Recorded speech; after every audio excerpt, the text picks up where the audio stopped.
Bonjour et bienvenue, voici notre tour d'horizon économique, géopolitique, énergétique, sanitaire, boursier. Nous sommes le mercredi 30 novembre et pour comprendre comment tourne la planète finance, c'est sur la bourse au quotidien et nulle part ailleurs. Et l'épisode du jour, je l'intitulerai « Le zéro et l'infini ». Alors si je vous parle de zéro, eh bien c'est tout simplement la performance du CAC 40 depuis le 30 novembre 2021. Pouvez-vous le croire? Mais au 30 novembre 2021, le CAC 40 battait un nouveau record absolu, avec une valorisation qui correspondait à un multiple de 17 ou 18 fois les bénéfices des valeurs françaises. Et un an plus tard, une guerre plus tard, 450 points de hausse de taux plus tard, une récession plus tard, un abaissement des profits très important qui se profile pour 2023, eh bien, un an plus tard, la performance du CAC 40 est de 0. Alors je vous le disais dans la vidéo de mardi, vous connaissez tous les 3 sorcières, les 4 sorcières, mais comme je l'évoquais, vous ne connaissez pas forcément des ajustements de position mensuels dans la gestion des hedge funds. Et il se trouve que nombre de hedge funds arrêtent leur compte non pas au 31 décembre, mais au 30 novembre.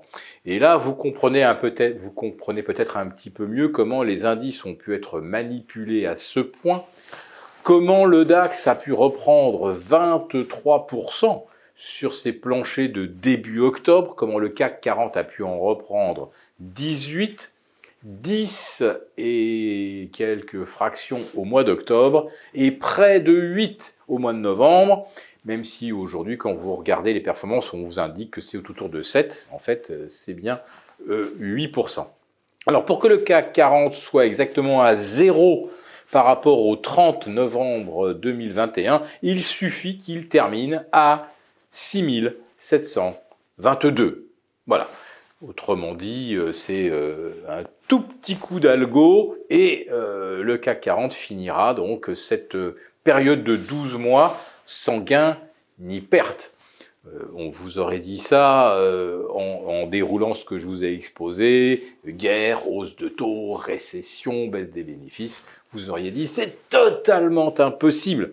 Et pourtant, c'est parce que c'était impossible que c'est arrivé, parce que tout le monde pensait que c'était impossible, et nous les premiers.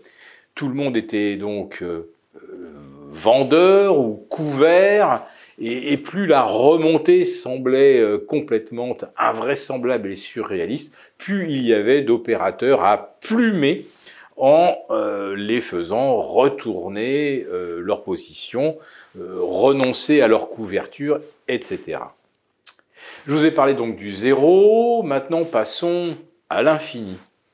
Et là, j'évoque l'infini du nombre de places dans des cellules d'isolement, dans des camps de quarantaine sanitaire en Chine.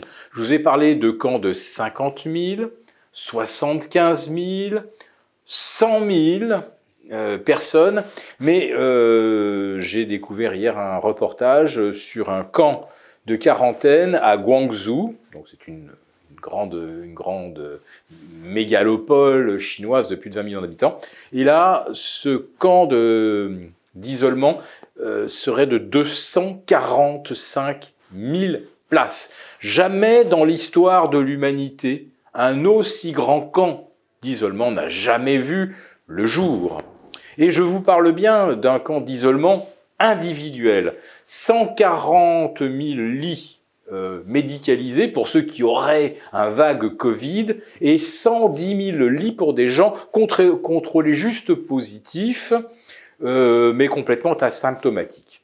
En réalité, se retrouveront dans ces camps toute personne dont le QR code passe jaune ou rouge. Alors rouge, c'est effectivement si vous êtes identifié comme contaminés. Jaune, c'est si vous êtes quelqu'un à faible crédit social.